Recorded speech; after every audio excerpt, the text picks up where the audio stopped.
I wish more people were aware or just more sensitive to the idea that someone can be very vocal about things that are happening without necessarily having to have like some form of kickback. It's just, you're just a dissenting voice.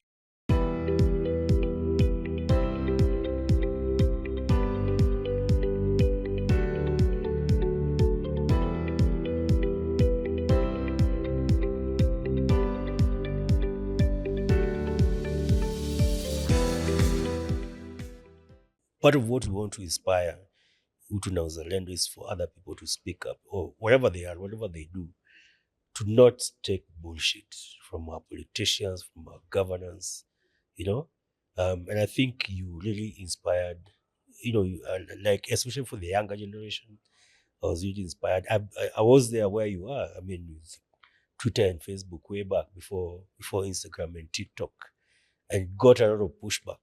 Got people paid to come to my comment section and just insult me. That is, I'm trying to picture a world where someone has a life, like where I'm pretty sure there's like some form of suffering. There's something that actually affects them daily. If it's not them having to bribe a cop, if it's not them trying to, like, there's things that are really inconveniencing to you on a daily, but you don't think about it because, oh, maybe it's not going to take away too much from me. But then there's someone who they're legit suffering in ways that you cannot even imagine. And you think that that person is being paid to just speak up for themselves. Because for me, I feel like with my channel, I'm speaking up for myself.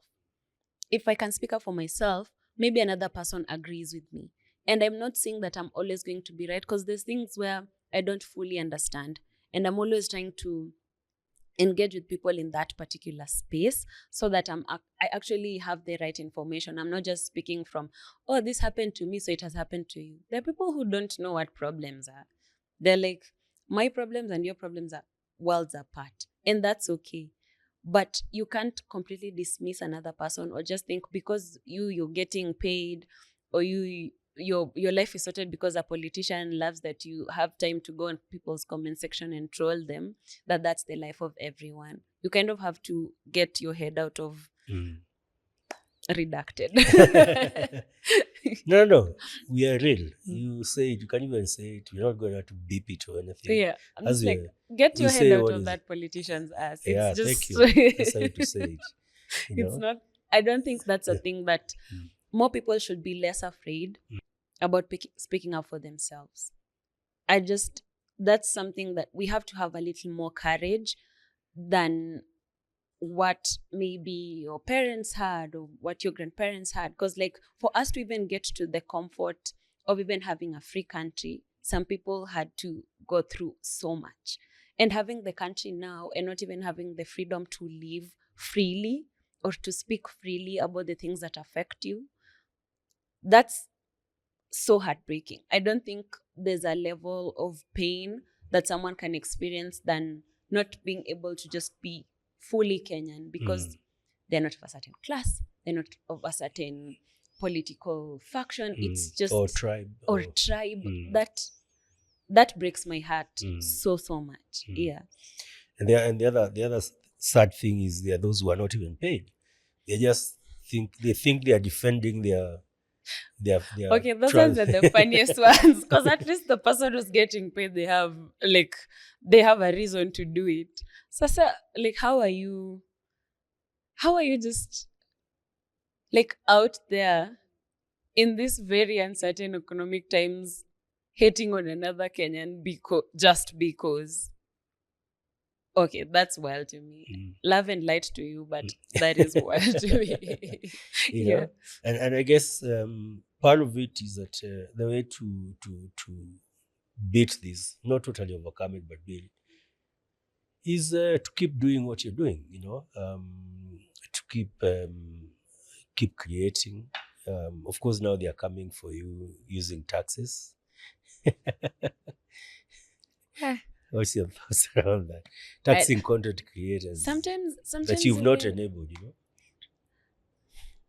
If I get into that, I think we might have to share this because I feel like That's the part that I don't understand. Mm. First, there's an MP from, I don't remember where he's from, but he was like,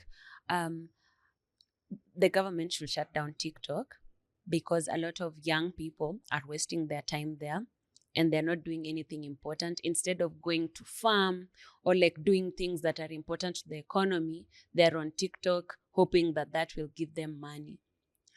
And I read this and I was like, do you know, for me to even make fun of you, I have to verify the information that I've just read. Because if someone came for me, I want to be able to put, this is the source. I want to, it can't come from me. I have to actually verify my sources. That's a whole thing. That's like a whole research thing. That's not an easy job because sometimes the information you need is behind a paywall. I have to pay to read stuff that people have actually gone out of their way to work at. And then I have to, like, it's not like I'm just picking up my phone and ranting, because I take the information that I get as seriously as you take your salary. Like, it's just as important for me to be dispersing the correct information. Then record the video. And then edit. And then put it out, and then it flops because no one maybe wants to hear something harsh that day. And that's part of the creative process. And this is also like another disconnect. Like, for some reason, politicians feel like if you have time as a young person, you should become a farmer. Farmers right now, the ones, even people who have been given fertilizer that was supposed to change the whole production of this year's farming, they're still suffering. Some of their crop has failed. Some people didn't have enough money to actually get enough acreage for the land that they would farm properly. Some people's food is still like in stores because they couldn't get it to the right broker. And I'm like, you're telling people to farm, and logistically, all these things have not even been resolved. Just because you gave people cheap fertilizer doesn't mean all the problems are going away. And you're telling me do you want me to put a farm in my like bedsitter, or like what conversation are we having? Because I'm pretty sure that person does not know how hard it is to create any form of content and opportunities in this country. You know, and it's limited. Now they are targeting Kenyans in the diaspora, Kenyans who are economic refugees.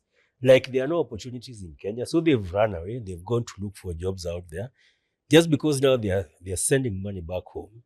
Now they are targets.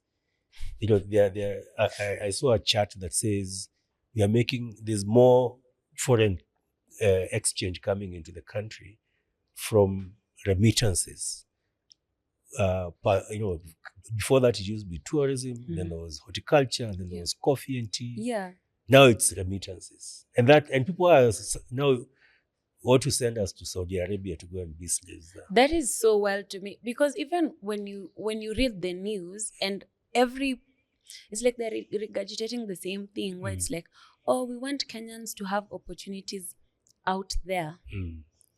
Who is going to build this economy that you guys are fighting for? Who are you going to govern? Sisi tutakaa tu, nyinyi mtaenda huko ngambo muwe mkitumia pesa. Yeah, like that's literally the laziest a person can be. You can't make people economic refugees, as you said, and then expect them to sacrifice the hard-earned money that they've made to make it back here for it to be taxed. Like, it makes no sense. They're already paying taxes wherever it is that they live. How are they paying taxes twice?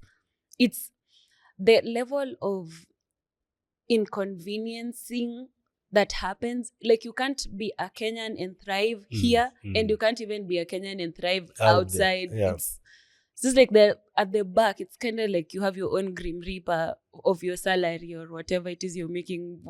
Our cut first, and then you can continue living. It's just, and I saw that the president said recently that they're trying to create 500,000 jobs in Saudi Arabia. And then he said, no, it's not the made jobs. We want skilled workers. And one of the things I want to clarify, I'm just like, being a house help is very hard work. it's extremely difficult because some of these house helps have to overlap their work with like babysitting. They have to overlap their work with like laundry. You're doing so much work for so little money, and someone is still calling you an It's very unskilled worker. indignifying because some of them Hey, are actually even raped by exactly. the men who are in their who are And employing you're them. still blamed. Because I remember there's a time someone raised the issue about like their cousin went there to work and like it got really bad. She got abused by their employer. Their passport was taken away. They had to run away. They couldn't get into the embassy because there was no verification process. It was very difficult for them to get their cousin back here. And then they saw a news story.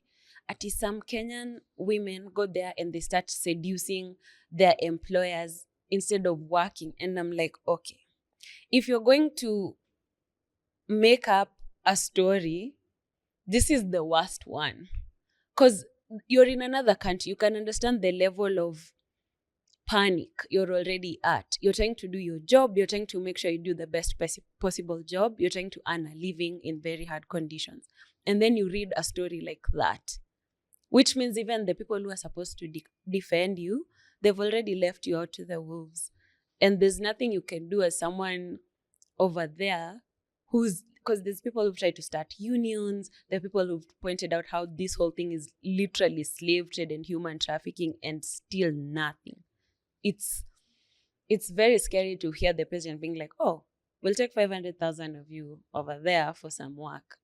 Or I don't know, With what 300,000 to protections? Intel and Google, who are firing people, and Amazon. That's literally a story I did yesterday. And someone was telling me, no, I'm pretty sure he knows what they're doing. It's probably factory work. Which factory? What skill sets do Kenyans have to go and work in Intel factory? Please, I would like to understand if regular tech bros who are like scattered in this country and they work very hard for their money are barely getting the jobs they were getting like 3 months ago. How is that supposed to work for 300,000 people who are like, oh, I guess we're going to work in a factory? I mean, with AI, coding is lost as a career. And I don't want to be like those people who feel defeated, but right now, if we're not going to make this economy work for people who already live here, it doesn't matter how many people get shipped across the continent, and even with like Western countries scrambling to find their way in the world right now, I don't think it's going to work. And that's the thing, it's all about being defeated. And I remember having this conversation with this guy called Maura, who was a former nominated MP from Kiambu. And he was like, we were talking about how they are selling hope. That's what we were saying. They're selling hope. They don't want Kenyans to despair. And I'm asking him, the rest of us should not sell despair and despotism. And I'm like, no, we're just real. Kenyans are not stupid. Kenyans read news on the internet, maybe even before you guys understand what's going on. Kenyans know exactly what's going on with the economy, with the global financial system, with the COVID lack of jobs, war in Ukraine, and all that crap that you're blaming. We know. So don't insult us by now coming to lie that a president stands on a rostrum and starts lying. So it's not sounding despair. It's actually being real. What the role you're playing is actually very necessary at this point. So my question would be, how do you plan to take this ahead and be even more impactful? What is your plan? I think so. I'm very excited for my third season, and also just like subsequent videos that I'm planning to do the rest of this year and the coming year. I'm trying to talk to people on the ground who are in various sectors of education, agriculture, and healthcare. Like those are like very core parts of the country that have been so affected. Because like with healthcare, with nurses leaving, what does that mean for that sector? For education, with the entire curriculum change, what does that mean for people who are trying to enter the job market? What does job creation look like? I want to have those discussions. And the format that I have right now, it's usually just like information dispatch, but I would like to get interactions with people on the ground who are doing the work, or people who have had to pivot their entire careers so that they can survive an economic system that's not favoring them anymore. Like, that's something I'm very curious of doing, and like bring those voices to the forefront, not like in a journalist way, because sometimes when a story is very specific and it's sad and emotional, it kind of just takes the wind out of a lot of people. But I'm trying to make it more in like, this is probably the problem that people are facing, this is some of the solutions that they've come up with, so that it just doesn't end in, oh, I saw this sad story and now I don't know what to do with myself. Like, I want you to be like, okay, I saw this sad story. It's not sob stories. And maybe this is how I can contribute. Yeah. I saw this sad story and maybe this is how I can support someone who's changing the landscape. And I'm very excited to do that kind of work. So that's what I'm excited for. And how do you pay for it?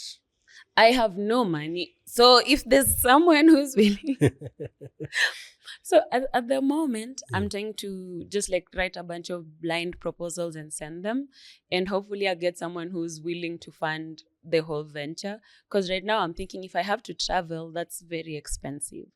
And going to different parts of the country, it'll require, because I'm lucky, like Twitter has communities where you can get people who are in the agricultural space, and they'll point you to people you can speak to. Or if you go into education, I know my brother is a teacher, and a teacher's salary used to be comfortable.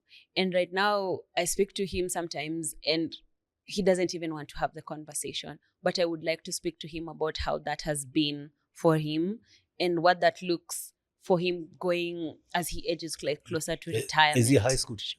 Yes, he's a high school teacher. Yeah.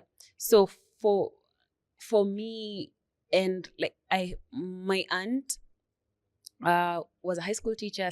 She transitioned into lecturing, and it paid well. But then there was like a problem with like lecturer salaries at a point, and then she couldn't go to school, and also like how the students of that time were affected. It's just like so many people in that chain. Everything just gets lost. And like when they discuss higher education, it feels like they're just throwing stuff at a wall to see what sticks. And I'm like, those are people's lives. Please speak. Let me give you a category. Speak to male primary school teachers. Male primary school teachers in Nairobi and the major urban centers. I don't know how they survive, because there's especially in Nairobi, there's a reason. So a lot of the public primary schools actually have a majority of female teachers, because what happens is that the men who work for government are married to teachers, and they bring their wives, they transfer their wives to Nairobi primary schools. So you find a guy is a PS, lives in Karen, has a primary school teacher who teaches in a primary school in Karen or Langata or somewhere, drives a Mercedes into school and all that, with the same salary. This guy earns the same salary, cannot afford to live in any of the neighborhoods, close the to respectable neighborhoods close to the school. Now that you said it, I hadn't even thought about it that way. I've actually seen it, because my daughter went to Karen C primary school. And I went and saw the male teachers, and I wanted to cry. And I spoke to one, and he was actually living in the Kibera slum.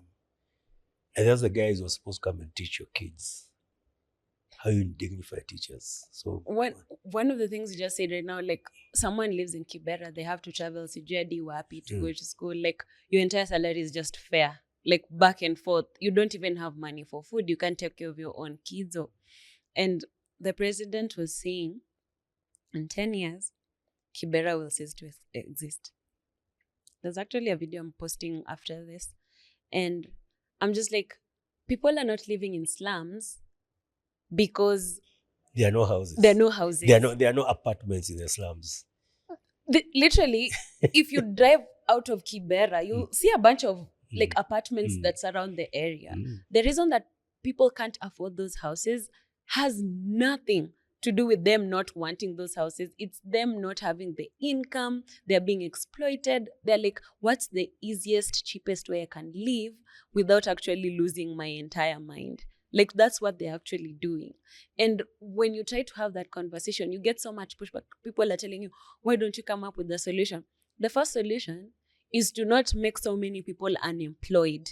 Try and get people jobs. If you're going to get people under like the teachers union or whatever, there has to be a stipulation on like the lowest salary. You have to bring down the cost of living. It's all these things are connected. And if you're not having those conversations, you're not solving anything. James Smart was seated right there, and he was born and grew up in Coach. Mm-hmm. And you had the same conversation around finishing slums. And he says they're not going anywhere. They're if you not don't, going if the anywhere. people, if the people earn a dignifying income, they will not live in slums. Exactly. Because they can afford other places. So the slums will naturally go. But if the economy is not working for them, there's nothing you're talking about. 100%. And I think one of the funniest things about Colombia, there's a story Apart about from tigers Bogota. and Yeah. No, apart from tigers, obviously. There's a part of Bogota where like a lot of like house helps and like people from very low income earning jobs used to live. It was like a very bad neighborhood. So the drug dealers realized that for them to earn loyalty, they have to give the people living there some form of dignity. So they like built schools, they built better housing. Like drug dealers went out of their way to create community so that those people wouldn't out them. And I'm thinking, if a drug dealer has the foresight to be like, if I give these people the proper dignified income that they need, this person will actually protect me. That's just like basic math. That's 1 + 1 = 2. That is what Mungiki did. And that's what the government is supposed to do. etc. They got these young people who didn't have jobs, didn't have opportunities, didn't have hope in life, gave them jobs. In the matatu industry, even if it's extorting the neighborhood and all that, at least they had some dignified income that then you can say this is a job. I have a job, I can take my girlfriend out. And I've said that very deliberately because a lot of these young men can barely take can barely date.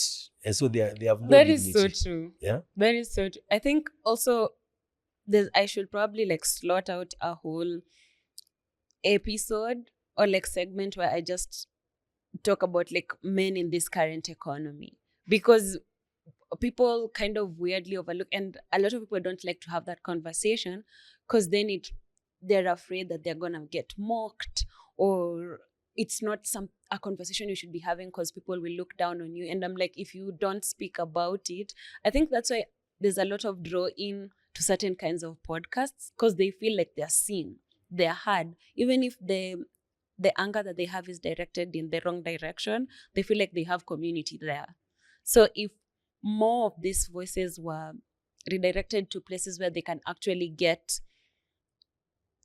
not just like seen and heard, but there's actual solutions to the problems that they're facing, I think it will change a lot of the landscape that we have right now. Yeah. So you said you're gonna do an episode that talks about that one is gonna be dicey because I'm thinking if I do an episode that's talking about men as a woman, first of all, I know like there's gonna be some attacks where it's like, why are you speaking for us?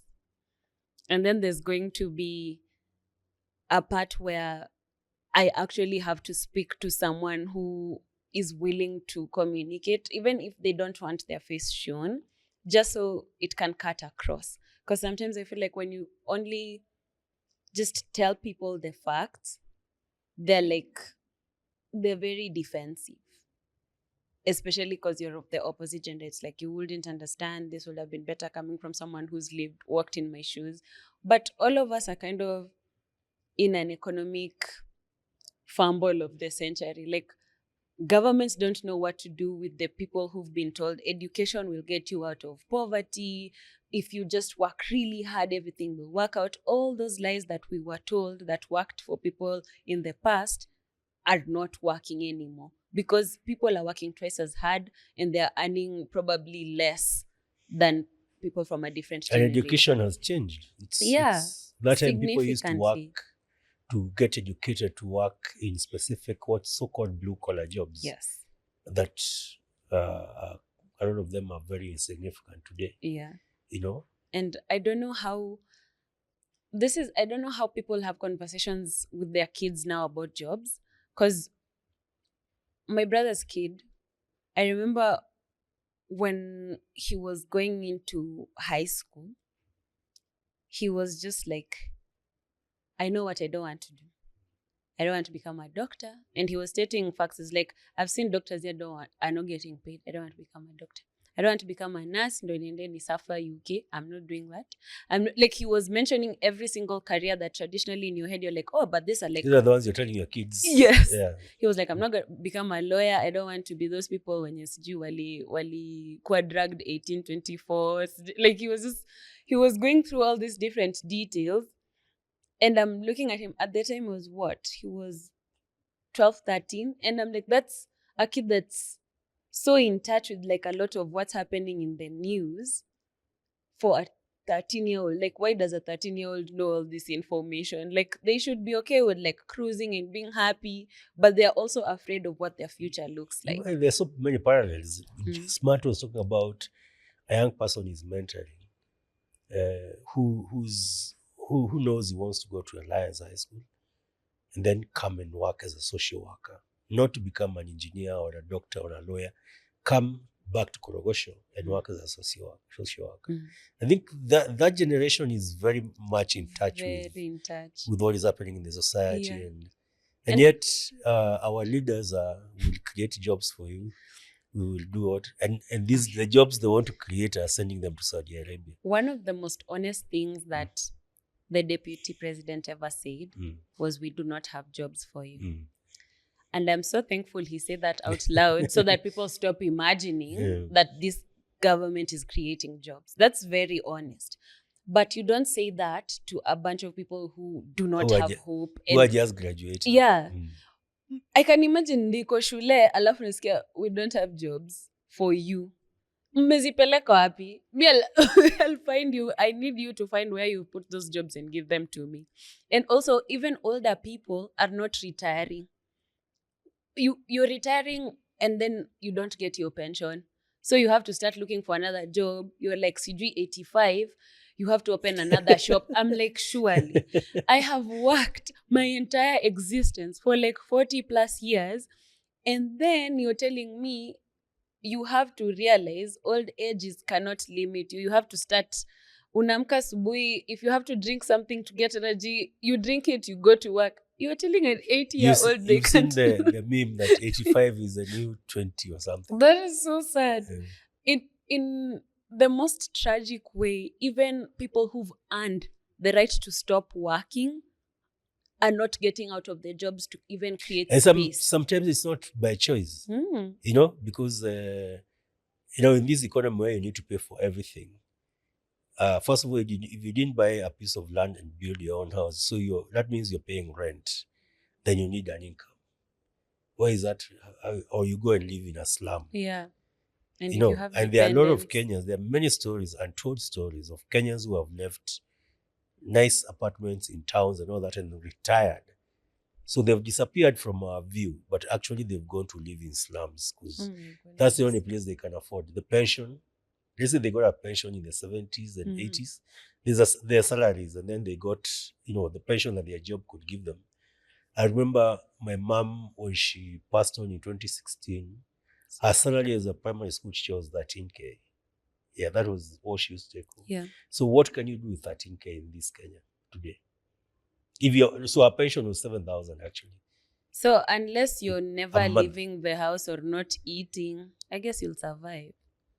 Like, you have to remove so you see why some of them cannot retire, because that's so hurtful for someone who worked their entire life not being able to retire. She got sick. She discovered that her pension could not pay for her medical bill, what is called NHIF, because she had stopped at some point paying NHIF.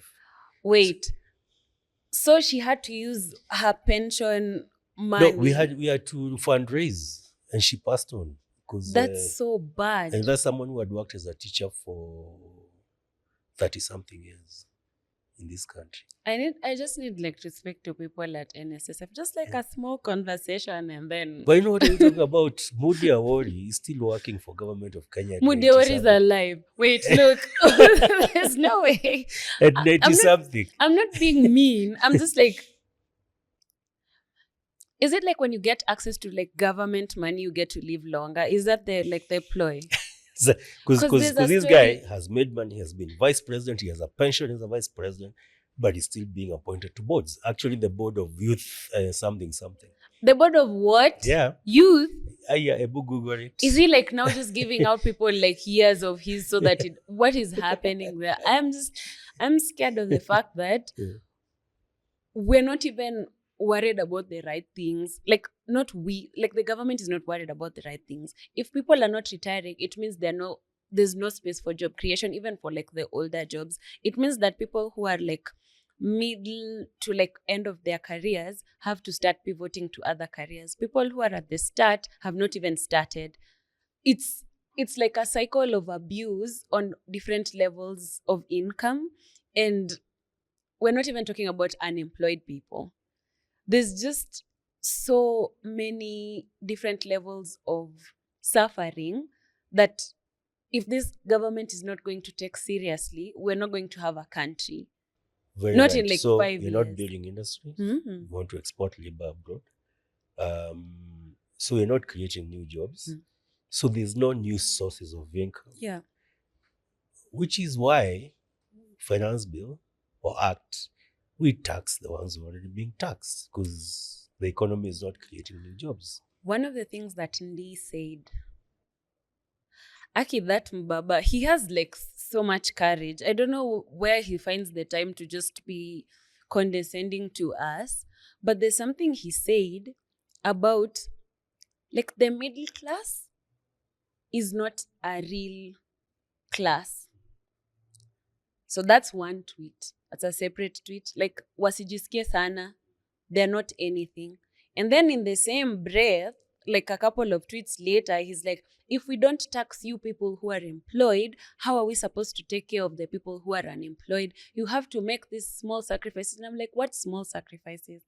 First of all, we should start by sacrificing people who have jobs in government, because I feel like they don't know what they're doing. Like, you can't say you're taxing someone, and most people are actually dependent on other people. Every Kenyan who has a job, majority of Kenyans who have jobs are taxed by their own families because they have to take care of communities. Exactly. Yeah. And I remember when I said this, most people, I think a lot of people resonated with that because like I don't think there's a family that I know that doesn't have a relative who's at least helping 6 or 7 other family members. And if there's like 5 of you, and you have kids and you have like your problems are rotational. You've not even put people who maybe haven't been able to get work. That's just all of you in the family who happen to have an income. No matter how small, you have to contribute to everyone. Now, if you get like the housing levy, all these things that the government is pushing for that have no impact to like the everyday person aside from taking more money out of their pockets. I don't think we're going to be able to survive this. Because there's countries where people have actually like rallied around getting their governments removed because of those kinds of policies and not being able to stand and say, no, we can't do this at this time. Because financial exploitation, sometimes they're consenting voices that are they're not listening to the rest of us. They're like, oh, if we do this, maybe we will just tax them and get money. And then what if jobs disappear? Because companies right now are downsizing. A lot of companies are firing people. Or if you have like a salary, you're doing the job of 2 people on like an even smaller salary. So there's like work constraints. There are people who are going to become very sick very soon. And companies might not even be able to hire skilled workers because now that labor has been exported somewhere else. So people are leaving because of all these economic real estate, office buildings and all that. COVID changed all that. Now people don't even need to go to offices. So you're building buildings for who? To go to the office, as the question is, are our policy makers really thinking, really in touch with what is happening in the world? And there's something I want to point out. I feel like people who started out at a certain time working have a completely different mindset of what the job market looks like from the people who are working in the economy now. People who are entering the job market now. It's very hard to convince someone who got employed sijui in 1965, ama sijui 1983, that you cannot, it's not the same channel. There's a time Atwoli was saying, I don't understand why young people are not out there looking for jobs. Stop sending your CV via email. Go to that office, leave your CV there, ask to talk to the manager. Which manager? There's Which no office? one there. Which office? There's no work. You find when there's, I don't know who was hiring, sijui ni Echo Hotel. Which hotel is this at Nini? On Mombasa Road. On Mombasa Road, Yeah, it's like they were hiring, I think, only 75 to 150 people max. And there were thousands of young people outside with their CVs in the sun for hours. And maybe even those jobs were already taken. But you can't tell those people that. And that reality of like people not showing up to look for work is not true. It's not true, yeah. Just the other day, KDF was looking for 300 NYS specific, because NYS people had undergone some paramilitary training. So they were looking for NYS trained, 300 NYS trained graduates. And I think Mbakasi was looking for 47. And there were thousands, almost 10,000 people going for some 47 slots. 10,000. In the sun. I don't even know how to do fractions. That's just like that's so very small. It's 0.00 something. Yeah. It's so hurtful to hear politicians or just anyone with a job, anyone who has like some form of comfort in like, or like job security, say that young people are not doing enough, young people are not working hard enough. I know someone with like 6 to 7 gigs that they do temporarily here and there to survive, and they're not making enough to even take care of themselves. Now imagine the thousands of people who probably do not have the information, because also sometimes some people don't have access because they've been locked out. They don't have information, they don't have the internet, they can't post every day, or they don't have electricity. It's them and Kenya Power in a battle every day to see lazima charge simu 6, 7 stima imepotea, asubuhi hakuna sima. It's like economically you're disadvantaged in so many ways. And even if you're like trying to take personal initiative and you're talking to someone who's already made up their mind about how lazy you are, about finding a job in an office that doesn't even exist. And I don't think there's a way to bridge the gap unless that person has the right information and actually wants to go out of their way to understand what it looks like right now. Yeah. How do you young people now, your generation, seize the moment? Because you're in a moment. I'll say, first of all, I don't know, because the capacity to think sometimes beyond your problems is very difficult. It's like trying to find a tiger in Kenya. It just feels exactly like that. Like I like a lot of people. That's the level of thinking of our leadership. I feel like a lot of people have gone out of their way to find spaces for themselves in the creative economy. There are people who are self-training as photographers, videographers, editors. Like that's like a whole sector that probably didn't exist a couple of years ago, that people have just found a way. But then they're AI YouTubing their way.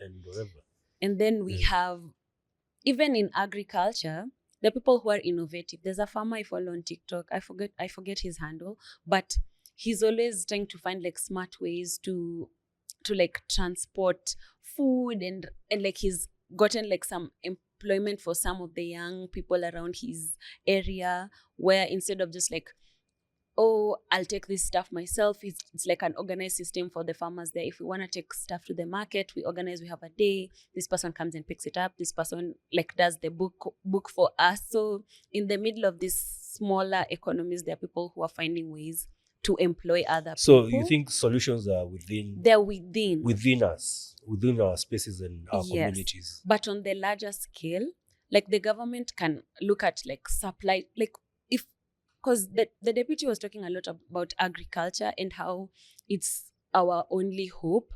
Kitambo, we used to depend on cash crops. Right now, when I'm speaking to you, is when you're telling me that the remittances are like what the government is like holding on to for income. Why not make sure that the value chain, the supply chains that we have are actually functional on a macro scale? Because like if farmers' produce is getting destroyed in farms or it's rotting or whatever, it means that there's an economic factor that people could benefit. You could make transportation cheaper, and that means maybe employing more drivers, getting people to like fix the roads, having like maintenance programs within communities, having like reports back where it's like these farmers are farming between this and this. You have like those particular chains are fixed so that logistical problems kind of go away and create important value for those communities, for farmers, for and even for like the consumer at the end of the day.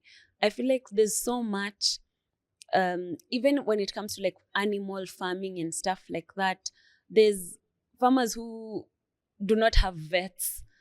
Like they see a vet once every CG how long, because that guy is servicing I don't know how many different villages. If you can have like clinical officers for animals, I don't know what the name they're called is. agricultural extension officers, Yeah, and the vets also. because those jobs used to exist. Yeah. There's a friend of mine whose dad has to work as a consultant right now for coffee farms after the fact, because some of the job, like the job he was critical to, and not a lot of people are studying it anymore. And the people who are experts in the field, they went to work in a different country. So if they could be training for those particular smaller niche that service those smaller communities, I think it could really change how the country actually works. Because when we think about employment, sometimes people are just thinking like in a big city, maybe people want an office job. I don't think that's true. Yeah, I mean, there are fewer and fewer office jobs. Yeah. So if we can find a way to shift that 1965 mindset of a lot of these politicians. And that's where you come in, in terms of the content that you create. Yeah. Because I can tell you, apparently the so-called fertilizer crisis was not a crisis, really. It's only last year that the prices of fertilizer shot. Otherwise, for the last 10 years, the prices of fertilizer have been stable. Actually, the current price, the one that this government is saying they brought down, is actually the price that was there the year before. Only that last year was an election year and people needed to make money for the campaigns, so the price of fertilizer shot up. There's always some. So there was political manipulation for the price of fertilizer. And second is that the price of fertilizer being expensive last year would affect the food for this year. The food that is in the market that was produced the year before was produced when the fertilizer was cheaper. So there's no food crisis in this country unless it's artificially. As a content creator, how do we bring this? Because the news are not reporting these stories, So, fake work. What is the future of fake work? The future of fake work would be one of my favorite things. Okay, I'll say one of my favorite things about the work that I do is it doesn't have to be, it's extremely serious, but it doesn't feel extremely serious. I don't know if you've watched Jon Stewart talk to, I think it was a politician, I think it's a senator, who was very hell-bent about like not having gun legislation. And in his current iteration. Yes. Yeah. This person was it's like, guns are not the problem. I don't think we should legislate guns. And then he was like, so kids are dying, yes? Kids have to go to school wearing, I don't know, clear backpacks, or like, what do you call the things that, all these things that you're doing to make sure that these kids stay safe? See, that's regulation. Why not do it on the other end of things? But for me to be able to even have those conversations, I have to find access to information that I can verify about people that are manipulating this particular, like if someone manufactured the whole fertilizer crisis, I have to be able to have tangible evidence. Otherwise, it becomes those things where this person is getting paid by because to attack us.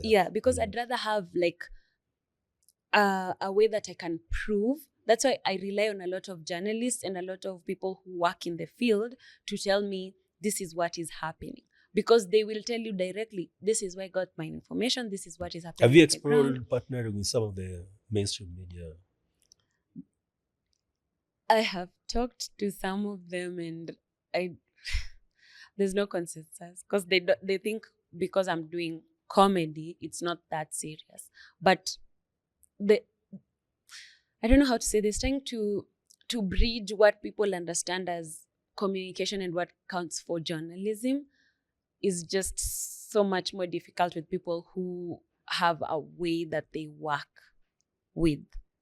Yeah, so sometimes I have conversations, and there's someone I was talking to a couple of weeks ago who really loves my show, and they work in mainstream media, and they were like, I've been trying to get my TV exec to listen to you and like even watch your videos, and they don't care, because to them they get ad revenue. I think I can introduce you to a few. Yes, who are my friends. If I can get someone to really, because I would like to do this work from the ground up. Because when you're speaking to people, but ironically, from the real bottom up. Because when you speak to people who are, and not just like superficial, where I'm coming to tell you, I will tell you a story and this will be fixed. No, I'll be like, maybe if we talk, maybe if we're in conversation, maybe I will get to meet someone who has the solution, and maybe doesn't even have the resources yet, but you interlink those people. James Smart, if you're watching this, I'm coming for you. We're going to have this conversation. Please. So, but he actually was here before you, and he's very categorical that Nation Media Group is actually changing. They are like going to their original mandate, where the customer is king, and they know that they are lost their way over the last 2 decades or so. And they know they're coming. That's a long way almost to be lost. Almost the same language. Yeah. Like they are starting from the bottom now up again. So maybe I need to introduce the two of you. Yeah, and he knows the digital digital space.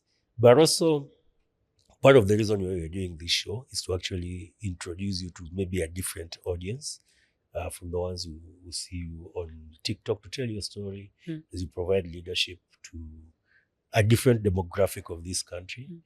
But also hope that, when you talked about the solutions are within us, family, I believe that my generation, very few of us have solutions for this country.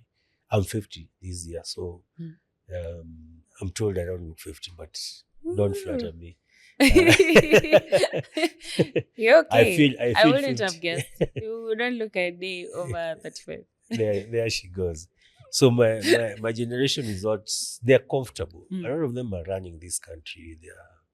They are the bankers, they are the directors in government and that kind of thing. And they play their golf and they fly out to someone who's playing golf doesn't have time to listen to economic problems. So